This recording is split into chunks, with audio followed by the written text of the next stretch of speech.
Hello everyone, स्वागत है आपका आपके अपने चैनल परफेक्ट फार्मेसी पे। मैं हूं सुनीता कंवर एंड आज के वीडियो के अंदर हम लोग जो हमारा 7th सेमेस्टर का सब्जेक्ट है इंडस्ट्रियल फार्मेसी सेकंड, इसकी जो 5th यूनिट है वो स्टार्ट करेंगे। ठीक है, तो 5th यूनिट की हमारी जो मेन हेडिंग है वो है इंडियन रेगुलेटरी रिक्वायरमेंट्स।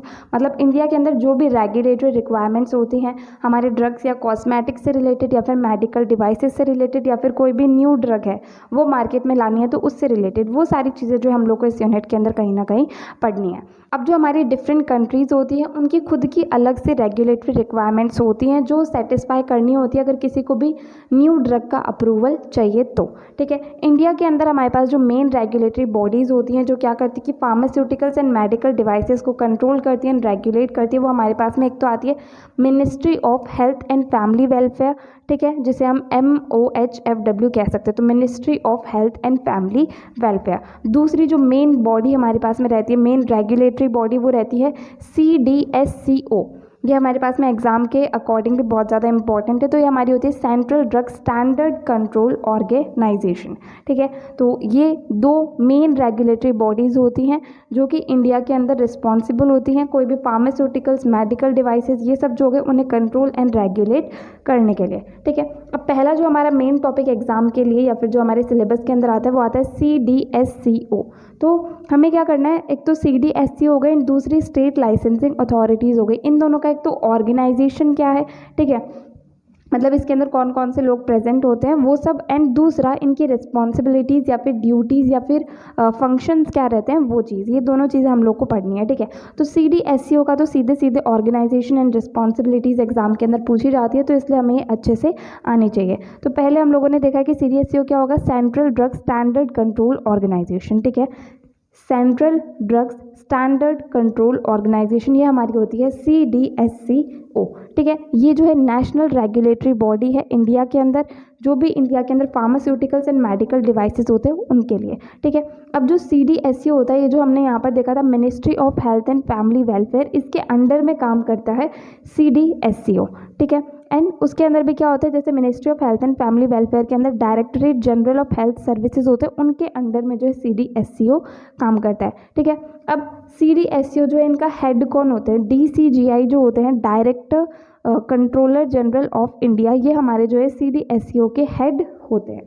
ठीक है, अब जो हमारे पास में CDSCO है, ठीक है, इसका मेन काम क्या रहता है कि जहाँ पर भी मेडिकल प्रोडक्ट जो है वो मैन्युफैक्चर हो रहे हैं, इंपोर्ट हो रहे हैं, डिस्ट्रीब्यूट हो रहे हैं इंडिया के अंदर, तो कहीं ना कहीं उसकी सेफ्टी, एफिकेसी, क्वालिटी जो है उसे हम लोग मेंटेन करके रख सके, ये हमारा मेन जो है CDSCO का काम रहता है। ठीक है, अब इसका ऑर्गेनाइजेशन क्या है, ठीक है, CDSCO का ऑर्गेनाइजेशन क्या है, मतलब इसके अंदर कौन कौन से लोग जो हैं वो प्रेजेंट रहते हैं। तो जैसे सबसे पहले हमारी नेशनल गवर्नमेंट है, ठीक है, उसके अंदर 3 हमारे पास में अलग अलग क्या है रेगुलेटरी बॉडीज़ है। एक आगे ministry of health and family welfare, जिसके अंडर में CDSCO आता है, वो हम लोगों ने पहले ही देख लिया है। ठीक है, दूसरी आती है मिनिस्ट्री ऑफ एनवायरनमेंट एंड तीसरी आती है ministry of chemical and petrochemical. तो हमें यहाँ पर CDSCO के बारे में जानना है। तो इसके अंदर हमारे पास में क्या होता है कि मतलब 1 2 3 4 5 ये 5 तरह के हमारे पास में CDSCO के अंदर मतलब जगह होती हैं। पहला इसका जो हेड क्वार्टर है, ठीक है, एक हेड क्वार्टर होता है जो कि हमारे पास में न्यू दिल्ली के अंदर होता है। अब हेड क्वार्टर जो है इसका क्या काम रहता है, जैसे कोई भी नई ड्रग आई उससे रिलेटेड काम इनका रहता है, इंपोर्ट से रिलेटेड रहता है। एंड जो DTAB या फिर DCC हमारे पास में होती है, जो हमने जूरिस के अंदर पढ़ी थी, drugs technical advisory board and drugs consultative committee, उनको रेगुलेट करने का भी इनका काम जो है वो रहता है। दूसरे आते हैं जोनल ऑफिसेस, तो 6 जोनल ऑफिसेस के अंदर होते हैं जो कि कोलकाता के अंदर, मुंबई के अंदर, चेन्नई के अंदर, हैदराबाद, गाजियाबाद एंड अहमदाबाद के अंदर होते हैं। ठीक है, अब इनका काम क्या होता है, GMP जो है गुड मैन्युफैक्चरिंग प्रैक्टिसेस, उनके ऑडिट्स मेंटेन करना, एंड स्टेट्स जो हैं जितने भी उनके साथ में कोऑर्डिनेट करना। देन इसके अंदर सब जोनल ऑफिस आते हैं 7 हमारे पास, जो कि बेंगलोर, गोवा, जम्मू, इंदौर, वाराणसी, गुवाहाटी एंड बद्दी के अंदर होते हैं। इनका भी काम रहता है GMP ऑडिट्स करना एंड दूसरा स्टेट्स के साथ में कोऑर्डिनेट करना। ठीक है, देन हमारे पास में पोर्ट या फिर एयरपोर्ट ऑफिसेज आते हैं 13, ठीक है, जो कि होते हैं Ahmedabad, Chennai, Delhi, Kochi, Kolkata, Mumbai Nhava Sheva, then Mumbai air cargo, then Hyderabad, then Visakhapatnam and then Krishnapatnam and then Goa. ठीक है, यहाँ इन सब जगहों पर जो है पोर्ट या एयरपोर्ट ऑफिसेज प्रेजेंट होते हैं। तो ये ऑफिसेज का मेन काम क्या रहता है, इम्पोर्ट एंड एक्सपोर्ट जो रहता है, जो भी मेडिकल डिवाइसेस का, ड्रग्स का, कॉस्मेटिक्स का, उसका काम इनका रहता है। देन लैबोरेटरीज रहती हैं जो कि कोलकाता के अंदर, गाजियाबाद के अंदर, मुंबई, चेन्नई, गुवाहाटी, चेन्नई, कसौली, इन सब के अंदर प्रेजेंट होती है। अब लैबोरेटरीज का मेन काम क्या रहता है कि ड्रग सैंपल्स को टेस्ट करना एंड जो भी टेस्ट प्रोटोकॉल्स है उन्हें वैलिडेट करना। ठीक है, तो ये हमारा कंप्लीट ऑर्गेनाइजेशन होता है CDSCO का। ठीक है, ये कंप्लीट जो इसके अंदर जो भी स्टेट्स वगैरह हैं वो सब आपको प्रॉपर जो है नोट्स के अंदर लिखे हुए मिल जाएंगे। नोट्स आपको हमारी ऑफिशियल वेबसाइट perfectpharmacy.in पर मिल जाएंगे, तो वहाँ जाकर के आप चेक कर सकते हैं। ठीक है, तो ये सिंपली ऑर्गेनाइजेशन होगा। अब जैसे ऑर्गेनाइजेशन का क्वेश्चन आता है तो आप CDSCO के नीचे डायरेक्टली ये भी लिख सकते हैं, नीचे फिर स्टेट्स लिख सकते हैं, और बाकी अगर आपको इस तरीके से लिखना है तो आप इस तरीके से भी लिख सकते हैं। ठीक है, अब नेक्स्ट हमारे पास में आते हैं कि रिस्पॉन्सिबिलिटीज़ या फिर फंक्शंस क्या होते हैं CDSCO के। ठीक है, सबसे पहला मेन फंक्शन इनका ये रहता है कि जो हमारा drugs and cosmetics act and rules है, ठीक है, इसका प्रॉपर एंड यूनिफॉर्म इम्प्लीमेंटेशन हो सके कंप्लीट इंडिया के अंदर, उसके लिए पॉलिसीज़ एंड प्रोसीजर्स को बनाना। दूसरा, ड्रग्स एंड कॉस्मेटिक्स एक्ट के अंदर किसी भी तरह के अमेंडमेंट्स, कुछ भी चेंजेस वगैरह करने होते हैं तो वो भी इन्हीं का काम रहता है।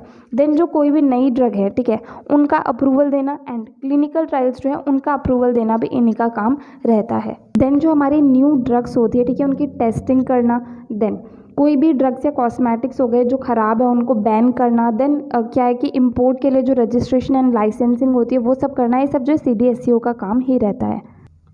देन जो भी हमारे पास में इम्पोर्टेड मेडिसिन है जो दूसरी कंट्रीज से हमारे इंडिया के अंदर लाई गई है उनका क्वालिटी कंट्रोल करना। ठीक, उसके बाद में जो इंटरनेशनल ऑर्गेनाइजेशंस होती हैं उनके साथ में कोऑर्डिनेट करना एंड इंटरैक्ट करना, जैसे कि वर्ल्ड हेल्थ ऑर्गेनाइजेशन हो गया, US FDA हो गया, EMA जो कि यूरोप का होता है वो हो गया, तो उन सब के साथ कोऑर्डिनेट करना एंड इंटरैक्ट करना वो भी इन्हीं का काम रहता है। देन इंस्पेक्शंस परफॉर्म करना जोनल ऑफिस के साथ में मिल करके, एंड जो भी एक्शंस लेने हैं इंस्पेक्शन करने के बाद में वो सब लेना, ये सारे काम जो है वो हमारे CDSCO के रहते हैं। ठीक है, तो हमारा अगर इसमें से क्वेश्चन आता है तो हम लोग 5 मार्क्स का मैटर जो है वो यहाँ से लिख सकते हैं, अगर 10 मार्क्स का भी क्वेश्चन आता है तो वो भी हम यहाँ पर लिख सकते हैं। ठीक है, नेक्स्ट हमारे पास में आती है स्टेट लाइसेंसिंग अथॉरिटी। तो स्टेट लाइसेंसिंग अथॉरिटीज़ जो होती हैं ये क्या करती है, मैन्युफैक्चरिंग हो गई या फिर सेल हो गई ड्रग्स एंड कॉस्मेटिक्स की, तो उसके लिए लाइसेंस प्रोवाइड करने का काम जो है वो इनका रहता है। अब स्टेट लेवल अथॉरिटीज़ जो हैं उसमें क्या होता है, हर एक स्टेट के अंदर एक FDA जो है वो रहता है, फूड एंड ड्रग एडमिनिस्ट्रेशन, हर एक स्टेट के अंदर रहता है। ठीक है, एंड कुछ लाइसेंसिंग अथॉरिटीज़ हमारे पास में यूनियन टेरिटरीज़ के लिए भी रहती है। अब जो हमारे पास में स्टेट अथॉरिटीज़ है, एक है जो स्टेट लाइसेंसिंग अथॉरिटी है, इनकी ड्यूटी रहती है कि ये क्या करे कि ड्रग्स की रेगुलेशन हो गया, मैन्युफैक्चर हो गया, सेल हो गया, डिस्ट्रीब्यूशन हो गया, इन सब चीज़ों को कंट्रोल करे, ये इनकी ड्यूटी रहती है। ठीक है, अब इसके बाद में स्टेट लाइसेंसिंग अथॉरिटी जो है इसका भी ऑर्गेनाइजेशन क्या है, इनकी भी रिस्पॉन्सिबिलिटीज़ या फिर फंक्शंस क्या है, वो भी हमारे पास में डायरेक्टली एग्जाम के अंदर पूछा जाता है, क्योंकि यही पॉइंट हमारे सिलेबस के अंदर दिया गया है।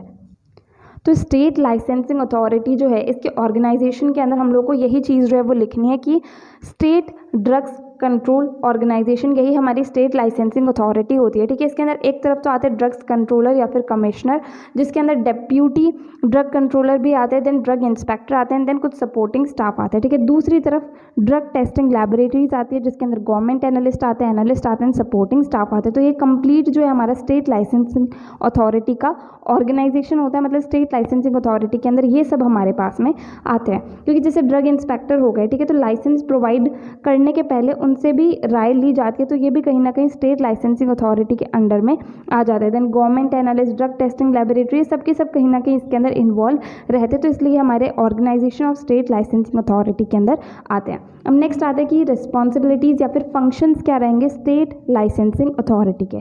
तो इनका क्या काम रहता है, जैसे मैन्युफैक्चरिंग या फिर सेल हो गई, ठीक है, उसके लिए जो लाइसेंस प्रोवाइड करा जाता है तो उस लाइसेंसिंग को कंट्रोल करना जो है वो इनका काम रहता है।